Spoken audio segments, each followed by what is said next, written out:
Hey, in case you missed it, we talked about Jesus and healing this past Sunday at Anchor.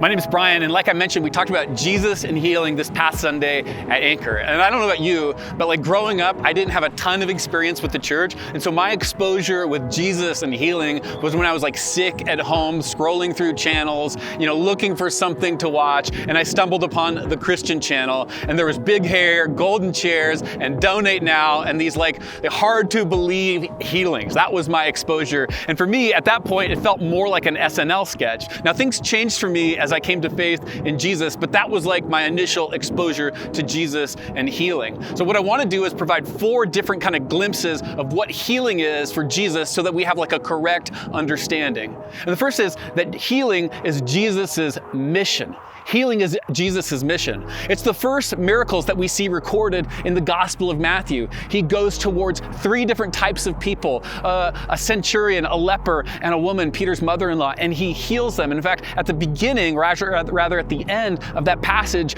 Matthew says, this is why he came. It was a fulfillment of prophecy written hundreds of years before Jesus was even born.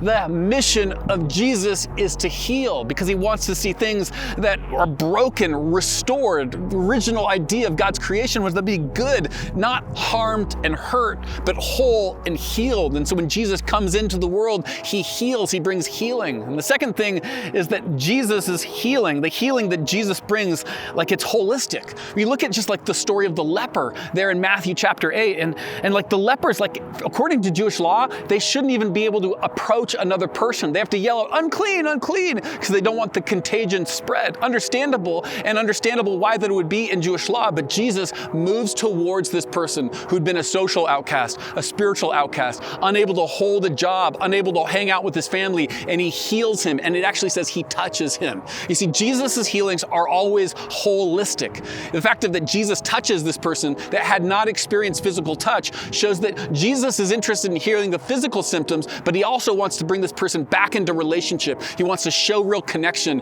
and he can actually do that because of his healing. He can take a job, he can go to temple, he can be with his family. Jesus' healings are always holistic. But it's not only that Jesus' healings are the mission of what he came to do and that they're holistic, but it's like they're not formulaic. The passage in Matthew chapter 8 that we're kind of looking at, the 17 verses, it talks about these 3 different types of healing, that they all are different in a way. The leper approaches Jesus, and then the centurion asks for Jesus to heal his servant, but Jesus doesn't even see his servant, so Jesus heals him at a distance, and we don't even know if the servant had faith at all. So it kind of eliminates that idea that you need faith to get healed. And then Peter's mother-in-law, she doesn't even ask to be healed. Jesus sees her and heals her. So there really isn't this formula. And in fact, to be honest, that's a good thing. Because if there was a formula for healing, you have this amount of faith, you say these words, and then bam, you get healed. If that was the case, we would probably start trusting in the formula rather than God. And God wants a personal relationship with us. He doesn't want us trusting in some formula, abdicating his relationship to this formula. So Jesus' healings are not formulaic, meaning that they're mysterious and we can't control them, but we should still cry out for them. We should still be expectant for God to heal, even as we cannot always control the outcome. And the 4th point is incredibly important, that Jesus' healings are available for you.